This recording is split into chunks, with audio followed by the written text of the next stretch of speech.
Well, as the old saying goes, and now for something completely different. Little, tiny, little city car, isn't it? Many would call it cute, that's for sure. It's called the Eleksa, and it's the, you can see on the front badge over here, the OG. And if you look in the front of the car, you'll see the fact, no radiators, no nothing like that, because, whoops, wait a minute, look at these headlights. Very neat headlights over here, daytime running light underneath even. But you come around and you have a look, and I'll show you something else in a second. The cladding around the wheels give it that almost crossover look as well, funnily enough, which is very neat.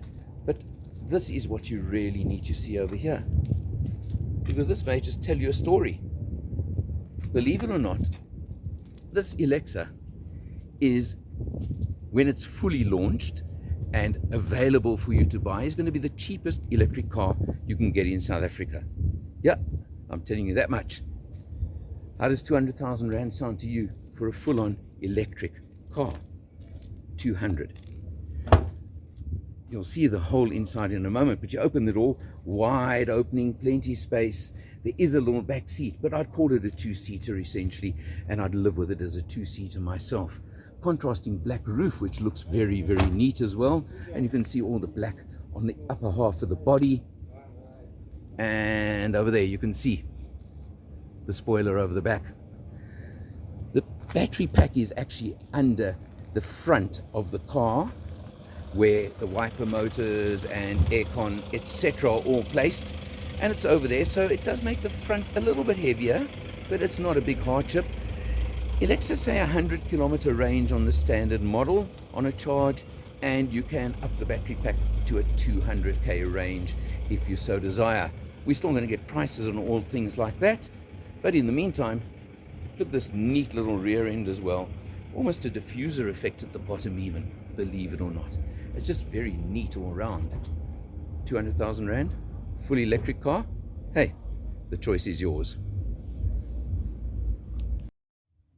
Checking out inside, let's start by looking at the dashboard first of all. Yeah, it's basic, but what it does give you, of course, is your battery power, which is the most important, trip meter, and your speed, which is very, very important. You could check it all out. You can see it very easily. And I'm looking where I can see range. Where will it give me my range to empty, or is it simply on the battery over here? But it's got all of that. We'll check it out just now. You come to the center, and this is really interesting for this vehicle. Got a reverse camera, nice big screen over here in the center, reverse camera. And below, you even do have air conditioning on this one.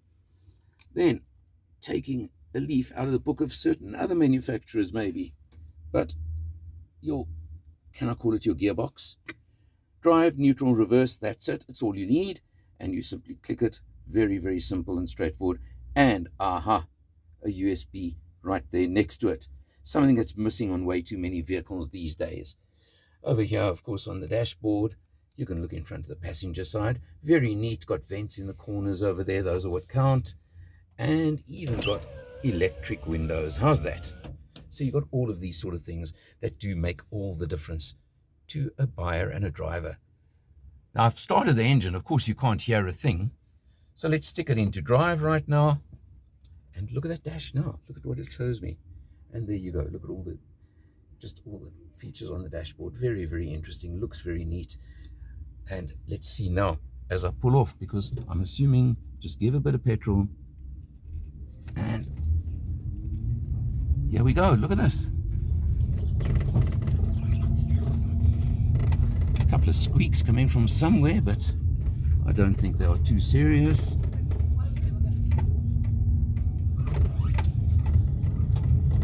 And we'll just go out of the parking area and onto the road.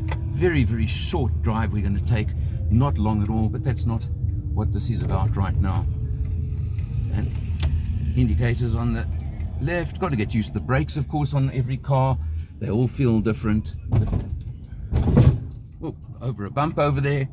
Obviously, the very, very short wheelbase is going to affect your reaction. But look at that pull away. Wow, that's not bad. That pull away is quite impressive, actually. A little bit of a whine from the engine. I think I'm going to ask my passenger to close that window for a minute so we can hear what the sound is like while we're driving, which is even more important. and then we'll get a much better idea of how quiet it is. But of course, the real thing with every electric car is the pull away from standstill, and that's really impressive. I'm going to just go this way here quickly. Nice and light to drive. Wow, the steering's so light, it's unreal. Of course, a little light car like this, it should be, but it's showing miles per hour at the moment on this one, and it was showing 33 miles per hour at the moment, which means we're doing about 45 k's an hour just now. The quoted top speed is 60 k's an hour, so that would be just over 40 miles per hour. So let's just see if we can get to that in a moment, just as we go down this road. We're not going to take a very long drive, but you can just see what it's like, and you can see everything over here. And that battery was on a 90 odd when we started. Oh wow, look at this screen. Thank you. Full Apple CarPlay, Android Auto, touch screen. It's got all of these features. Now, this is where, not naming, but the other little car of the sort that has been launched recently was certainly lacking. It didn't have features like this.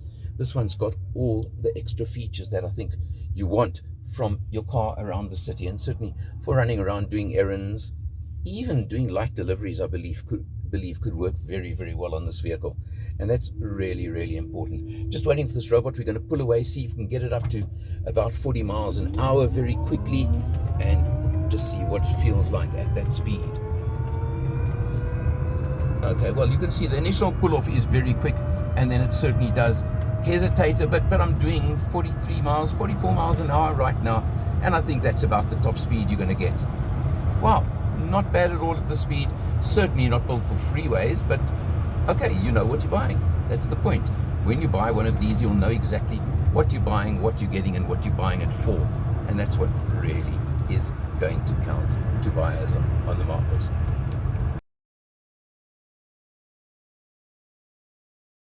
When you open up the front, shall we call it bonnet, you'll see underneath you've got ancillaries over here. You've got all your wiper motors, you've got your aircon pump, you've got hooter fluids, etc., all under here, where some of the other cars of this type would have more likely given you a bit of boot space.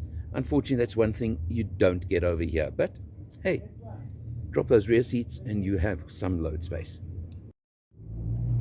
Opening up the rear hatch, of course, as it stands now, the little back seat is completely in your way, and there's essentially a tiny little space for maybe a laptop down there in between, but nothing more. But you don't expect that, but you can just drop this rear seat. So we'll do that now, and let's have a look what happens when you drop the rear seat. And it tumbles as well. That's good stuff. So it tumbles right out of the way, and then you've got this whole area here for load space, for loading, and I think that's more than adequate, quite honestly. It looks pretty good. Underneath here you can see, I think we're going to find an electric motor down here.